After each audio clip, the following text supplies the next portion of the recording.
Okay, before we start, there's a housekeeping rule that everybody know that please actually let's try to create safe and respectful space over here. Make sure you mute unless you're the speaker, and you can turn on your camera if possible, if you want to be recording, and this meeting will be recorded. And also, if you have some question, you can actually put the chat box to interact with us. In the end of session later, we actually open for the question and answer. So the next slide, please.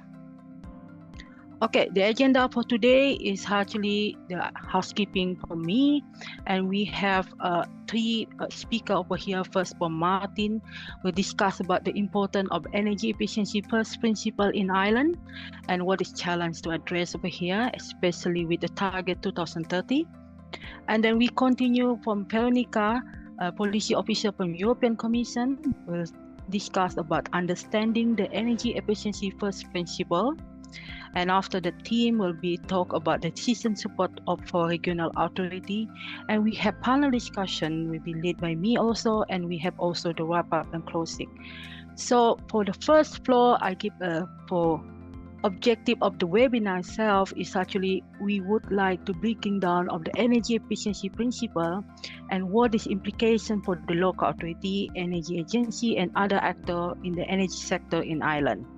And also in this webinar, we highlight the challenge of implementation in Ireland and what is the lack of technical expertise and resources to perform the CBN implement energy efficiency measure over here.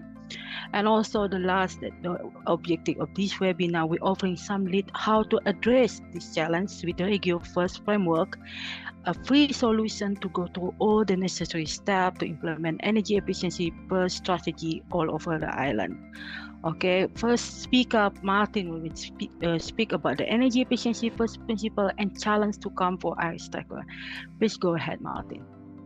Yes, thank you very much, JV. Good morning, everyone. It's very nice to meet you all. So I'm Martin. I'm not going to pronounce my name because you guys, I know you Irish because you always struggle with it. So I'm the EU project officer at the Southeast Energy Agency. I'm in charge of the REGIO1st project, which we are currently experimenting right now in the Southeast Island.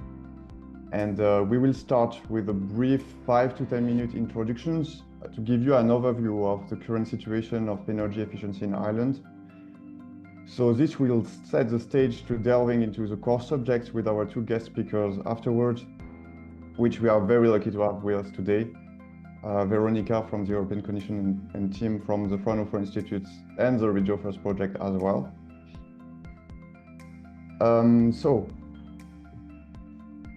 We will start talking a little bit about the Irish National Energy Efficiency Plan of 2023. So in this plan, we identified 28 actions that are aimed at achieving energy savings of 23,730 gigawatt-hour. However, as you can see on the screen, our national target is of around 31,000, which leaves us with a gap of 8,000. So the graph on the right shows the energy saving potential across various sectors, and it highlights also the shortfall that we need to address. We can see, for instance, that the residential sector will hold substantial potential for energy savings.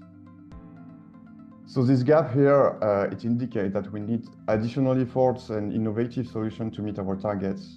So this is where, for instance, the implementation of the energy efficiency first principle will become crucial. By prioritizing energy efficiency in all of our decisions, we will be able to hopefully close this gap more effectively. Next slide, please. Thank you. So the island's program for government set pretty ambitious climate and energy efficiency goals. So we are aiming for a 7% annual reduction in emission for 2030 and a commitment to reach net zero by 2050. These targets are supported by key policy documents that you can see on your screens, like the Climate Action Plan, the National Energy and Climate Plan, and the long-term renovation strategy, which provide comprehensive frameworks for actions. So in the public sector, we are targeting a 50% reduction in emission and a 50% improvement in energy efficiency by 2030. Additionally, we aim for all public sector buildings to achieve a building energy rating, a BR, of at least B. And so these targets are reflecting Ireland's dedication, our dedication to lead by example and to ensure that the public sector operations are sustainable and energy efficient. Of course, all of these objectives are aligned with the EU energy efficiency directives, and it ensures that we meet our national targets through robust policy support. And next slide, please. Thank you. So building on this commitment, Ireland has several key initiatives aimed at significantly improvements, particularly within the public sector. You guys probably already know about a bunch of these, so I will go over that pretty quickly. The National Energy Efficiency Plan emphasizes the importance of leading by example, once again, targeting a 33% improvement in energy efficiency. So the public bodies, which a lot of you are from, obviously, are expected to play a pivotal role in conducting regular energy audits to ensure compliance and progress. In line with this, the public sector energy efficiency strategy supports these efforts through the SEAI Public Sector Partnership Program and the ISO 50001 program, which provide a framework and guidance for achieving energy efficiency goals. So next slide. So as we've seen, just to conclude on that and dive into the heart of the subject. So as we've seen, Ireland's ambitious energy efficiency goals present significant challenges, especially for the local authorities. And these challenges are amplified by the new requirements of the EED, which Veronica will dive into shortly. These requirements include, for instance, implementing the first principle in pretty much every new planning decision you might take if you're working in a local authority. So achieving this will obviously demand considerable resources and technical expertise, which some of you might lack. So this is where our collective effort will become crucial. And this is why we meant this webinar, because our main aim is really to ensure that everyone understands what REGIO1st entails, and everyone have an idea on how to address it, thanks to, for instance, the REGIO1st framework, which offers practical guidance and resources, and that we are already applying in Southeast Ireland with promising results. So our goal is really to equip you with the knowledge and tools that you need, so that when this comes on your desk, you are prepared and confident in how to proceed. So thank you very much for your attention, and I will now hand you over to Divi, who will introduce our next speaker. Thank you very much. Okay, thank you, Martin. So it's quite fast presentation, and we come now to Veronica Jirikova. Veronica is a policy officer and DGNR at the European Commission. She's working in the Energy Efficiency Unit, and she's part of the negotiate the Energy Efficiency Directive recast.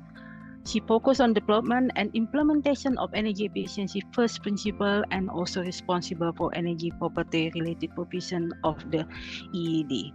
So please, Veronica, you can actually start your presentation here.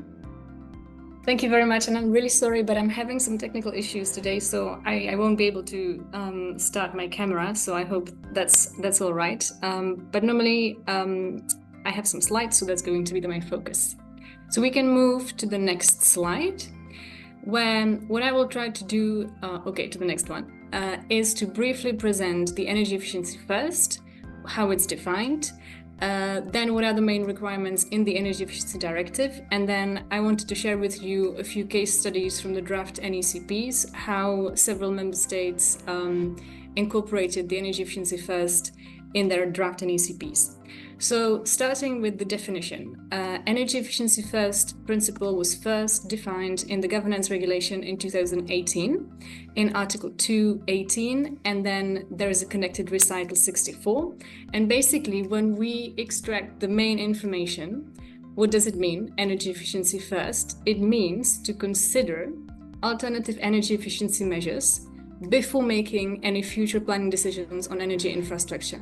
So basically, first look where we can save energy, where we can use energy efficiency more, when we can use energy more efficiently before we commit to building any new infrastructure. Of course, energy efficiency first doesn't mean energy efficiency at all costs. So we should look at alternatives which are cost efficient, which are technically and economically and environmentally sound. Now, what are the alternative energy efficiency measures? It can be end-use energy savings. It can be demand response initiatives, so shifting the demand to different times, or more efficient conversion, transmission, and distribution of energy. So basically, avoiding losses. We can move to the next slide. So in the governance regulation, we not only have the definition of energy efficiency first, but we also have some requirements for member states who should take into account the energy efficiency first principle in the 5 dimensions of the energy union. So the 5 dimensions of each NECP are decarbonization, energy efficiency, energy security, internal energy market, and research, innovation, and competitiveness. And basically what the governance regulation says, that policies and measures in dimension energy security and dimension internal energy market should reflect energy efficiency first. We can move on to the Energy Efficiency Directive now. So you might know that the Energy Efficiency Directive first came to be in 2012. It was amended in 2018, and then in 2023, it was completely revised as part of the Fit for 55 package. And it includes for the first time concrete requirements for member states for the application of the energy efficiency first. So the main article in this regard is Article 3, where I provide an overview of the 3 main requirements. So member states are asked to apply the principle in planning, policy, and major investment decisions in the energy system, but also non-energy sectors which have an impact on energy consumption. So these can be industry, it can be transport, it can be agriculture, any non-energy sector which has an impact on the use of energy consumption. Now, what does it mean to apply the principle? It means, now we come back to the definition, to assess energy efficiency solutions, including demand-side resources and system flexibilities, before we commit to any new infrastructure. Then we know that it's not enough to apply, it's also very important to monitor the application. So there is a requirement for member states to identify a monitoring entity or entities to make sure that they monitor how the principle is in reality applied. And then this is really the core of the energy efficiency first. Member states are required to promote and apply cost-benefit methodologies when they apply the principle. And these cost-benefit methodologies, basically when you are assessing the different options, they should take into account the wider benefits of energy efficiency from a societal perspective. So it's not only about choosing the least energy demanding option, but it's also to look at the benefits of energy efficiency. It can be environmental benefits, cleaner air. It can be social benefits, creation of jobs, and it can be also economic benefits. So these are the main requirements of Article 3. Now, moving to the next slide, there is also Article 27, which focuses on energy efficiency in the transmission and distribution of gas and electricity. And again, we have 2 main requirements where the national energy regulatory authorities are asked to apply the principle in their decisions on the operation of the gas and electricity infrastructure. So again, we come back to the definition of energy efficiency first. Basically, before we draw any plans for new infrastructure, can we reduce demand for energy? And the second requirement of Article 27 is for gas and electricity transmission and distribution system operators, who are also required to apply the principle in their network planning, network development, and investment decisions. So this was the Energy Efficiency Directive. And now I wanted to share a little bit what we have seen in the draft NECPs updates. So the first NECPs, the National Energy and Climate Plans, were submitted by member states in 2019. And last year they submitted the updates, the final versions to be submitted by the end of this month. And as I mentioned from the governance regulation, there is the requirement to reflect energy efficiency first in some of the dimensions of the energy union. So when we look at the draft NECPs, the Commission assessed the NECPs.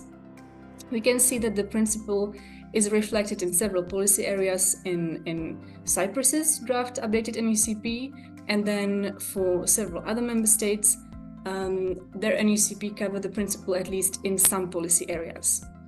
However, there are also several draft plans which did not mention energy efficiency first in any form. We are still waiting for Austria, which has not submitted the draft yet. But basically what we can see is that it's important that the final updated NECPs are more concrete in detailing how exactly member states will implement the principle, because often the principle is mentioned as an overarching principle, but member states have not really detailed how they're going to do it. And, you know, of course, energy efficiency first has been around for quite some time, but it's not an easy concept to grasp. So we know that more is needed also from the Commission side to provide some guidelines for member states. Now we can look at a few case studies and see how various draft NECPs incorporated the energy efficiency first. So going to the next slide,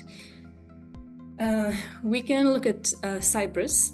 Cyprus was actually one of the member states who already in 2019, so in the first NECP, was a good example of the incorporation of the principle in the NECP. So for example, you can see in the decarbonization dimension, in Cyprus's NECP, energy efficiency first is considered a matter of priority, and other decarbonization measures can only be taken after energy efficiency actions are deemed impractical or very costly. Again, in the other section on planned policies and measures in the buildings, industry, transport, and heating and cooling sectors, the plan announces that priority should be given to policies and measures which reduce primary or final energy consumption and improve energy security. So again, priority is given to energy efficiency, and other measures can only be taken once energy efficiency actions were assessed and they were deemed impractical or very costly. What you can also see in Cyprus's NECP is that, in a way, it considers energy efficiency as a source of energy of its own. So this is important for energy security, because sometimes, oftentimes energy efficiency is not considered as a source of energy, but actually if energy efficiency avoids that you need to import energy from elsewhere, this increases your energy security. So this is a very good example of incorporating the energy efficiency first in an NECP. We can look at the other example, which is the Czech NECP on the next slide. Yes. So here there is a good example of policies in the dimension energy security. in the heating sector. And this is a very good example again of what is key for energy efficiency, which is looking at the system as a whole and not separately. So as you can see, transformation of the heating sector must be based on the energy efficiency first principle. And this means, for example, aligning gradual reduction in consumption for final customers with the long-term building renovation. So basically, Czechia in the plan says that what it's going to think about transformation of the heating sector, instead of increasing the need for heating, it is going to look at the heating sector in alignment with the long-term building renovation strategy and see where in the building sector demand for energy can be lowered so that new heating infrastructure can be avoided. So again, this is key for energy efficiency first, the joint planning in different sectors which are connected, and looking at energy planning from the perspective of sector integration and looking at the sectors as a whole and not separately. And then we have another case study, which is Slovakia. And Slovakia has a good example in the energy efficiency dimension in industry, where, as you know, in Article 8 of the Energy Efficiency Directive recast, which is the article which deals with the energy savings obligation in end use, there is an increase of the annual savings target. And so Slovakia introduced a new measure in the EDCP, and it's called the competitive system. So basically it means that financial support for the implementation of projects will be provided only upon the showing that energy efficiency first principle was considered. And so, for example, applications for renewable installation projects will be accepted only if they are part of projects that prioritize reducing energy intensity. So again, you can see that it's sort of a joint planning. You know, when you think about new renewable installation, you first look at whether this is implemented jointly with reducing energy intensity measures. So a good example of measure in industry and application of energy efficiency first. So if we extract, let's say, some general good examples, I've already mentioned this in the case of Cyprus, when we look at energy security dimension, where one of the aims of the governance regulation is increasing diversification of energy sources and supply from third countries, the purpose of which may be to reduce energy import dependency.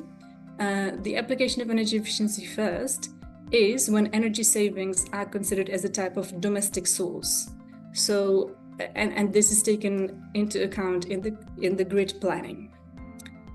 Then in the energy efficiency dimension, this I mentioned in the Czech NECP.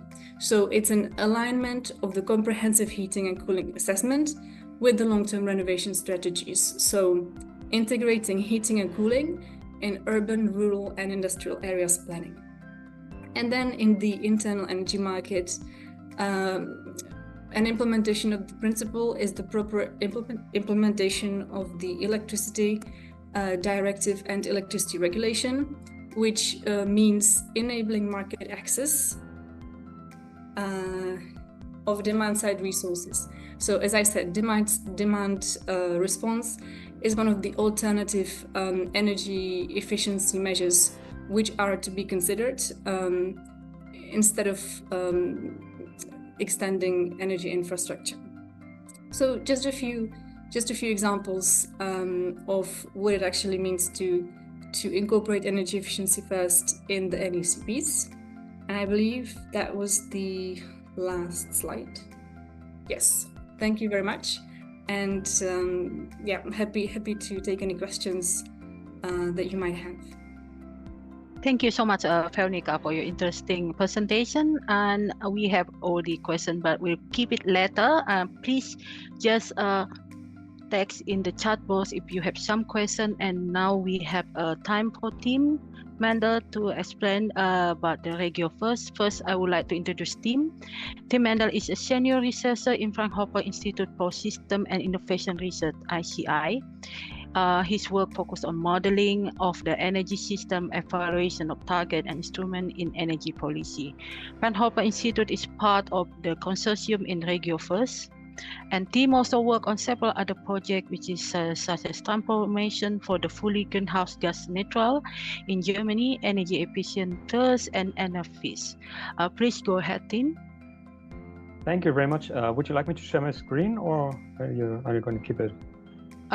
It's up to you. What you prefer? It's up here. Yeah. Oh, we can keep it like this. That's fine. Yeah. Okay. Okay. So it's a great pleasure to be here and to be talking about our REGIO1st project, which you might have heard about already.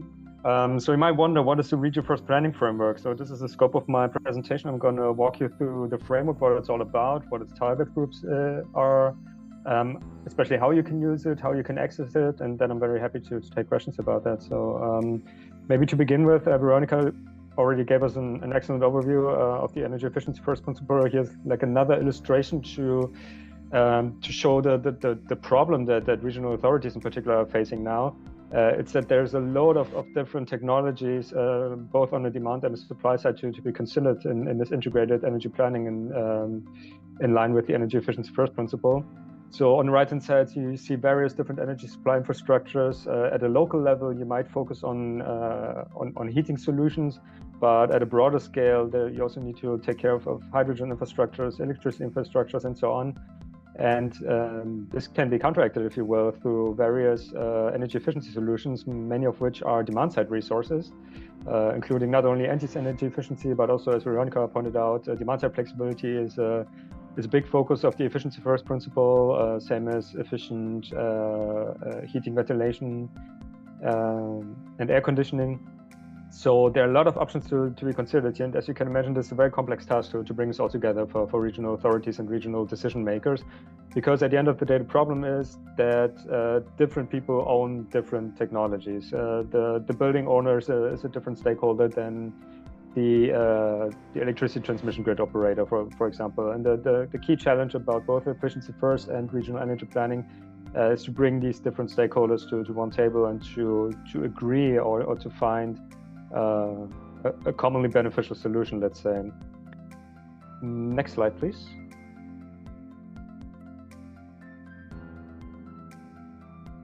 Thank you. So you may wonder how are regions particularly important players in the efficiency first context. There are three reasons that are laid down here. First is coordination and collaboration. So regional authorities are very close to local businesses, to citizens, and therefore they're well placed to encourage cooperation between these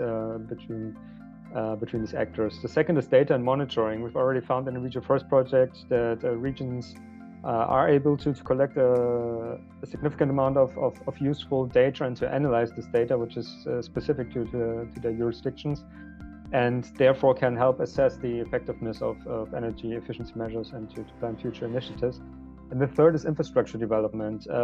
Regions have or can have significant influence over infrastructure projects, not only through spatial planning, for instance, but also through ownership when it comes to heat utilities or electricity distribution networks and so on.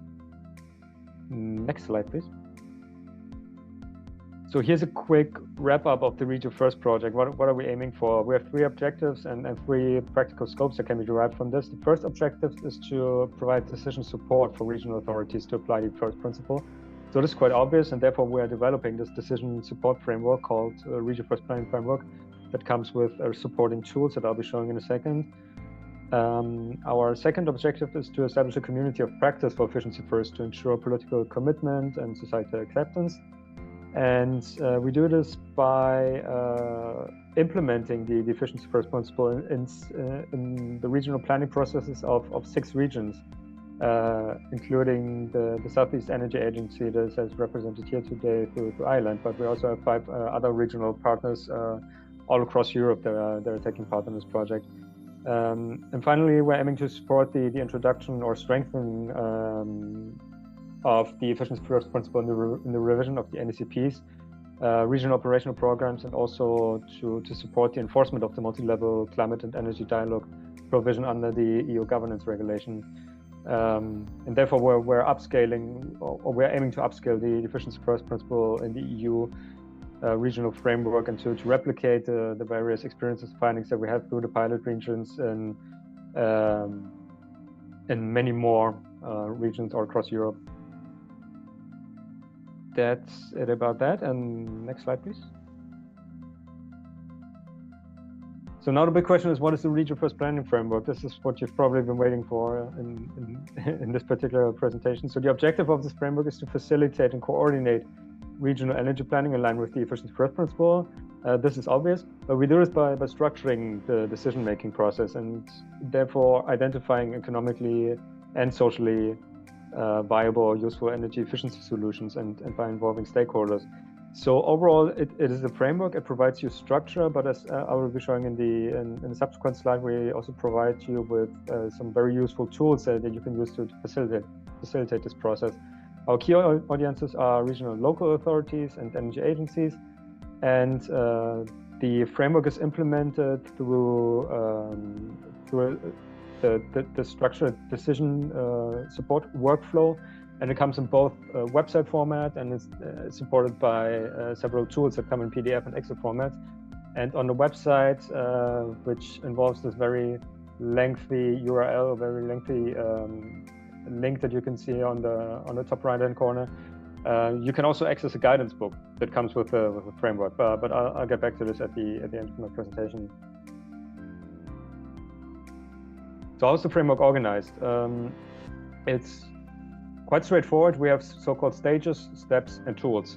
Stages are the overall planning modules for applying the efficiency first principle, which can involve things such as stakeholder engagement, cost-benefit analysis, merge criteria analysis, data collection, and so on. So we will have a look at this on the next slide.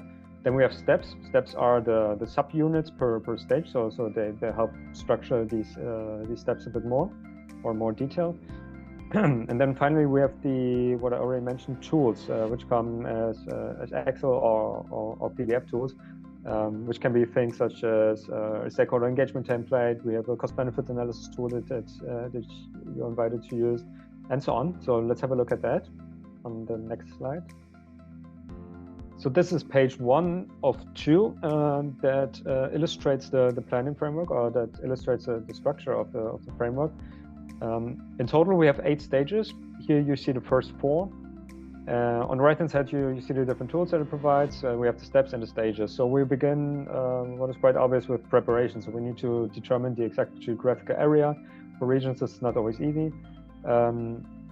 We need to, what is especially or particularly important, is to determine roles and responsibilities. Since we're mostly dealing with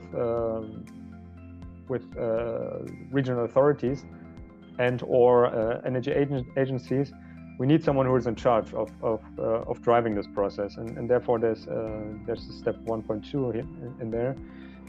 But stage 1 is also about identifying and reviewing existing regional energy plans and overall setting a framework for developing the regional energy plan in line with the efficiency first principle.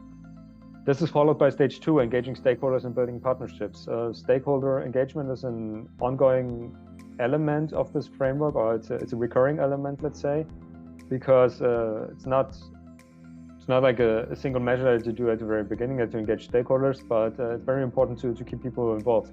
Obviously, this is more challenging than on a local level. On a local level, you have more contact, let's say, with the essential decision makers, but this gets more complex when you get to the regional level, as you all probably know, because there are many more people involved and many more stakeholders. So it's important to also find the right formats and engagement formats to get these people on board. So this is something that is dealt with in stage 2, not exclusively though. And on the right-hand side, you see that this comes with a stakeholder identification and analysis template. So this is a nice tool that you can use to compile the different stakeholders, and the tool makes suggestions on how you can properly target these different stakeholders. For instance, if you have an industry stakeholder that is very present in different discussions, and which also has high influence in the political sphere, then the tool will suggest you different communication and engagement measures than, let's say, for a university research group or university department that provides some publications on the region or on energy issues in general every now and then, but which is less present in the political sphere. So this is something you're very warmly invited to check out. Same goes for the stakeholder engagement template. In stage 3, we're dealing with reviewing energy objectives and targets. Obviously, regional energy planning is not made in a vacuum. You're kind of in the sandwich position between the national and the local level. So this is something we're trying to address in stage 3 of the framework by reviewing both national visions and targets, but also existing targets and visions at the regional level, and then as a follow-up to set and define new regional objectives and targets that comply both with the EU's energy and climate ambitions as well as the efficiency first principle. And for this purpose, you're going to have a national and regional target comparison template. So this is also a tool that you can use which helps you to compile these different targets and objectives that are already out there, and to see the differences, perhaps if there are any, between the two. Stage 4, exploring the current regional energy system. You're probably guessing, right, that in order to make reasonable assumptions about the future, you need to understand what's going on in the present. And this is the essence of stage 4. So we're trying to at least have a somewhat detailed energy and emissions balance of the region for a given base year, let's say 2024. The challenge, of course, at regional level is data availability, which is generally more limited than at the national level.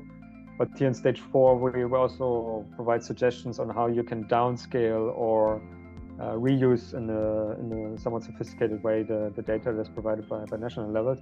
And we also talk about data collection strategies that you can employ in order to gather dedicated data for your individual region. In stage 4, you're going to have the energy inventory data collection template. So this is basically a structured energy balance, which our 6 pilot regions and REGIO1st projects have already gone through, and during which they've also encountered a couple of challenges when it comes to data collection. But this is something we're dealing with here in stage 4. Next slide, please. So I don't want to overly bore you with this structure, so I'm gonna speed things up a little bit. So as you can see here, we have 4 more stages, and a very big one of these is cost-benefit analysis. Veronica already pointed out in the presentation that there are now very stringent legal provisions when it comes to cost-benefit analysis related to both energy efficiency and the energy efficiency first principle in particular. So therefore, it's very important to carry out this analysis, and it's besides it's also included in the definition of the efficiency first principle to prioritize cost-effective energy efficiency measures, not any energy efficiency measures, but only if they provide greater societal benefits than costs. So therefore, you need to quantify these costs and benefits, which obviously can be very challenging with the degree of complexity that we're facing nowadays in energy systems.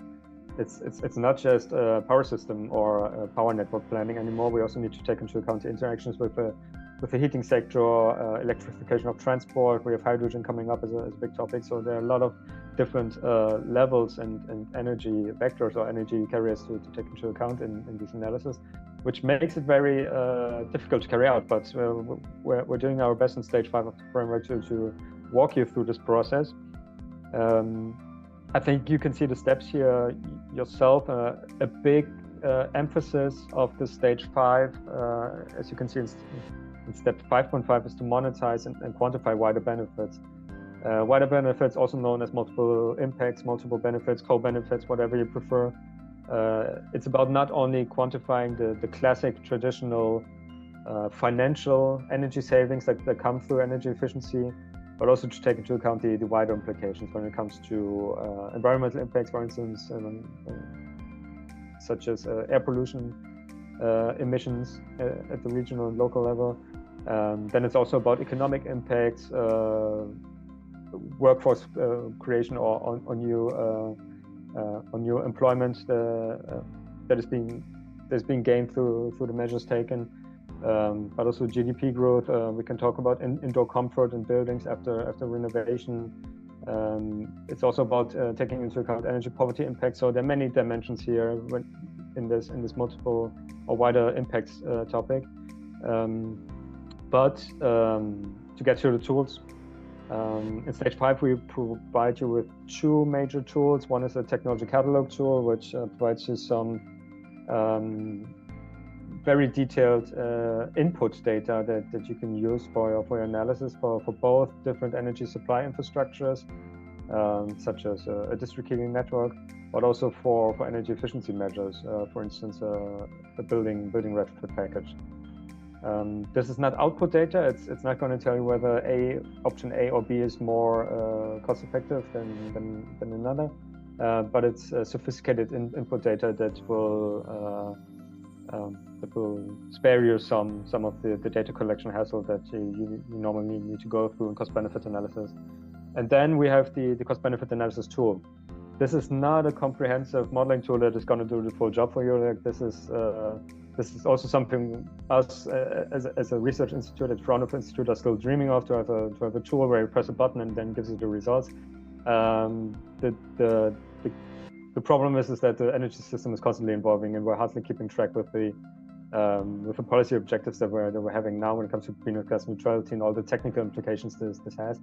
And sadly, many of the models that we tend to use at our institute, they need several days to run a single scenario, and a lot of expertise. They often they don't even come with a user interface, so it's just a bunch of code. So we wanted to prevent you from this hassle, and that's why we have a somewhat simplified cost-benefit analysis tool in this framework that you can use in order to understand the differences between, let's say, societal or private perspective in carrying out this analysis, and we're focusing particularly on heating planning.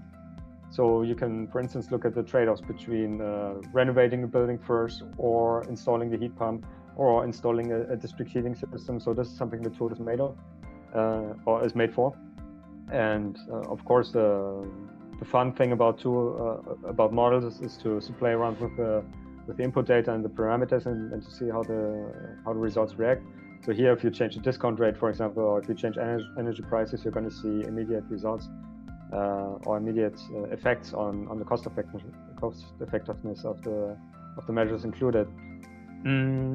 Perhaps to wrap things up, we also have stage 6, assessing practical feasibility of least cost energy solutions. The key limitation of cost-benefit analysis is that it has many shortcomings when it comes to quantifying and monetizing these wider impacts that are not just financial gains or losses. Think of thermal comfort, for example, after building renovation. Usually after renovation, you have a slightly higher indoor temperature, you have less humidity. How do you put a price tag on that? The same goes for distributional impacts. How equitable or how fair is the pathway that we've been analyzing in the cost-benefit analysis? So these are questions that surround stage 6 of our framework. Here we talk particularly about distributional impacts, evaluating the readiness of supply chains, workforce capacity, and so on. And for this purpose, we have a multi-criteria analysis tool.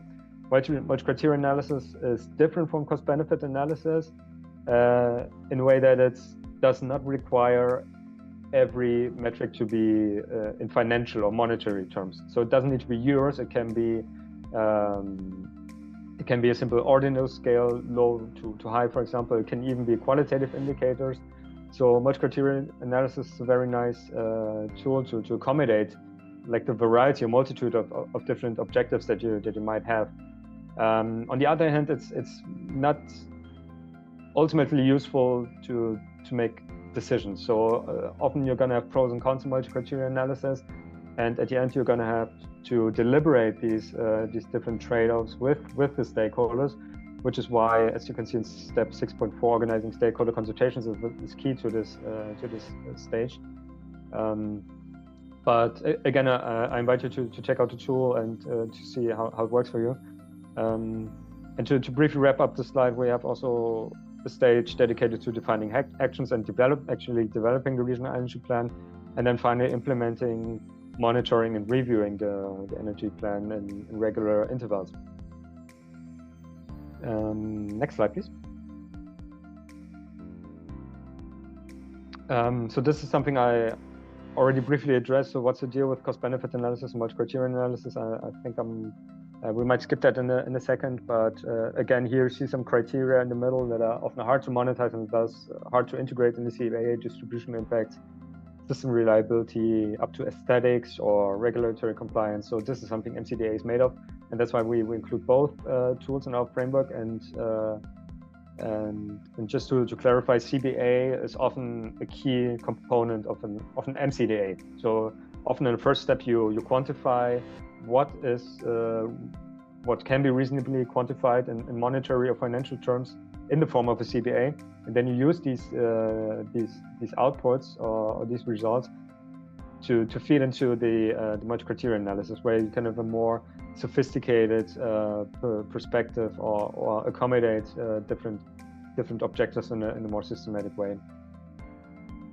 So much about that. Next slide, please.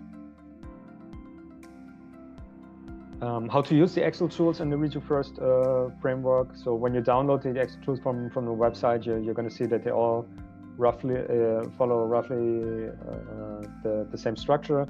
They all come with a cover sheet here on the top left-hand corner. It's followed by instructions, so that you know how it works, or how we believe that you should be using it.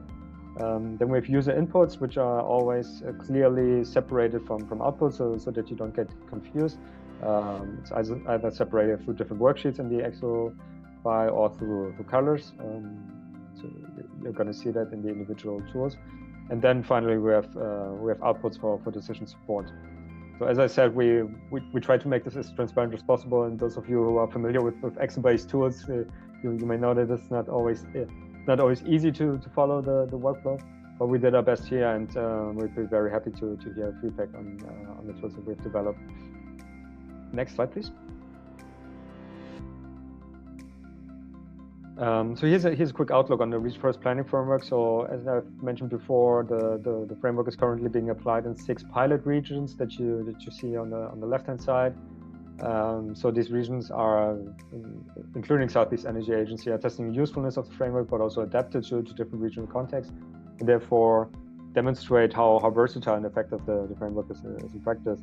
And to further support this process, we have started a series of online training modules that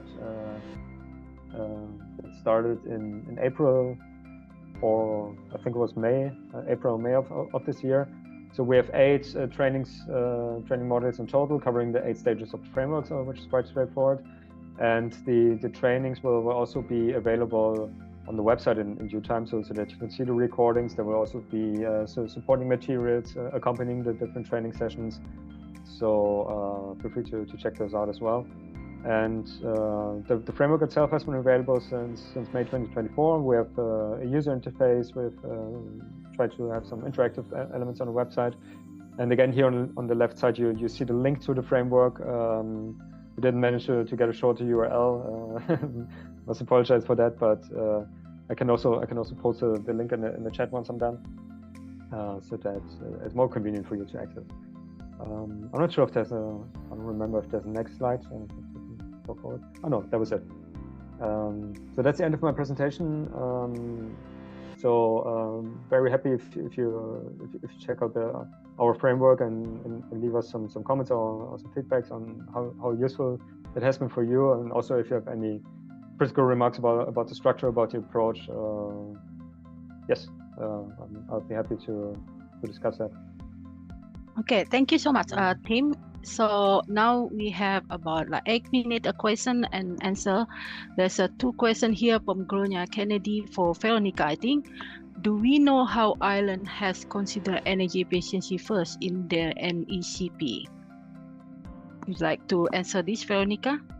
Yes, thank you very much. I mean, I had a look. Energy efficiency first is mentioned only in two instances. One is, this general remark that all policies and measures in the plan will have to follow the energy efficiency first.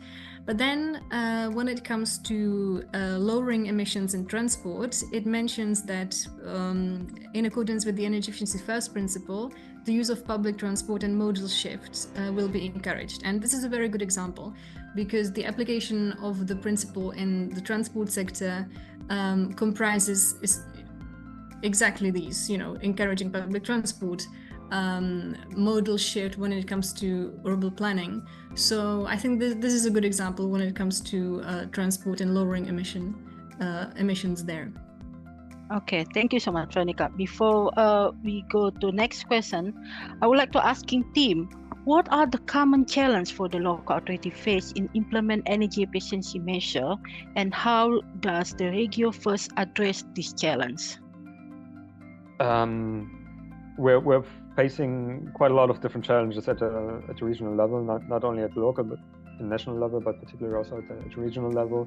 And I've briefly illustrated them in my presentation. So it begins with data collection, knowing what's going on. There's the whole topic of stakeholder engagement, which is a lot more complex than at the local level, when we have regions that comprise a population of several millions of people. Cost-benefit analysis is a huge challenge. It's even a challenge at the national level.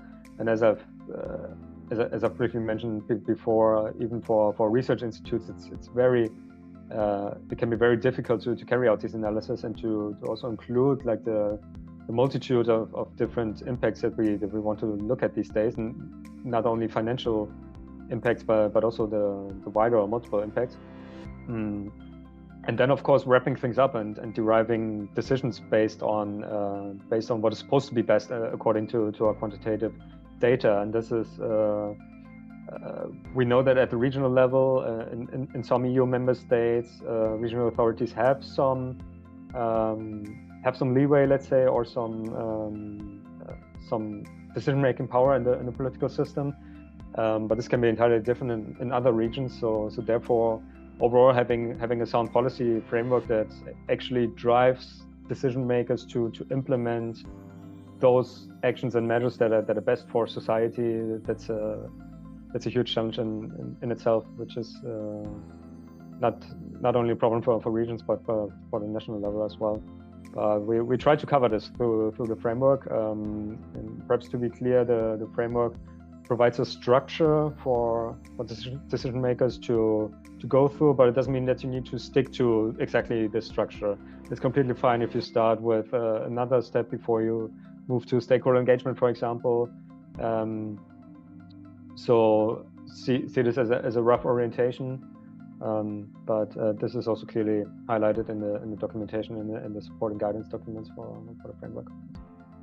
Okay, thank you so much, Tim. Divi, just to add up on Tim's presentation and answer, as you saw, we are experiencing the project in Southeast Ireland with 4 local authorities maybe, but the goal of this event is also to include other local authorities, other agencies in the process, and to open that to you. So if after this presentation you found that something Tim introduced from the framework, I don't know, like could be the cost-benefit analysis tool, but could be anything interests you, but you feel like you will need assistance to implement that, well, we, the Southeast Energy Agency, are here for that. You can get in touch with me, get in touch with us, and we will, as much as we can, try to provide you guidance on that.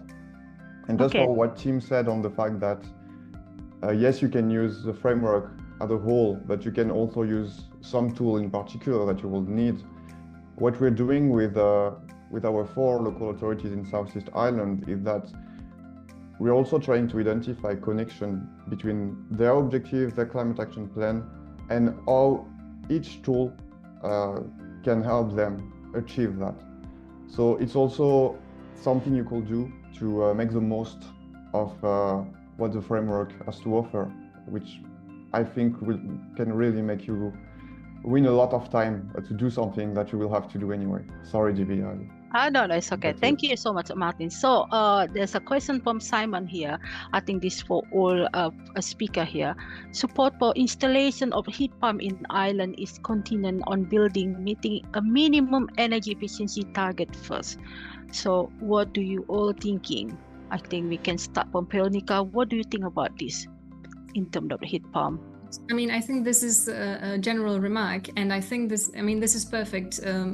A perfect example of the application of the energy efficiency first principle, because if you install a heat pump which is over dimensioned, let's say, to a building which has not gone through a renovation, then let's say you would go through the building renovation in a few years, and then you will find yourself having a heat pump which is too powerful. So this is exactly, I think we saw it also in the Slovak NECP, where you would condition new renewable generation installations only when you've already taken some energy efficiency measures. So I think this is like the bare minimum, which should be the way to go about building renovations and installation of new heating technologies. Okay, thank you so much, Veronica. Tim, do you want to add in here? Yes, indeed. I might have a little more nuanced or a little more critical perspective about this. Like it's a so-called fabric first idea, right? You renovate the fabric first before you get to the heating system, especially when it comes to heat pumps. But with the quantitative data we've been seeing lately in the last few years, there are many cases or many buildings where renovation prior to installing a heat pump is not necessarily cost effective. And it's from a policymaker's perspective, it's very hard to exactly pinpoint the building segments or the building age classes and building types in which this is the case, in which the building renovation would actually lead to a more cost-effective outcome. So given the speed of decisions that need to be made now, it can also be a problem if building or house owners are now kind of stalling or waiting with the installation of the heat pumps because the building fabric has not yet reached the end of its technical life cycle, and which is why they could wait another 5 to 10 years or so before they do the whole measure. Which of course, when we look at the 2050 timescales now, it's super soon. So I would just it's not a critical perspective towards the approach. Of course, makes a lot of sense in terms of when it's done right and when it's done properly, it can lead to a more cost-effective outcome. But it can also be problematic because everything is kind of slow and there's a lot of inertia in the system these days. So perhaps we should rather have heat pumps than having to wait for all buildings to be renovated before, which will also, when we look at the current renovation rates, will take its time. Okay, thank you so much. I think we reached a time for our end of webinar. Thank you so much for our speaker, Veronica, Tim, and Martin. And thank you also for the participants who joined in this webinar. And we hope so this webinar will be continued at the next national webinar in the future. And we hope you also will join us. And again, thank you so much and have a nice day for everybody. Thank you. Thank you very much. Thank you. Thank you, everyone. Thank you.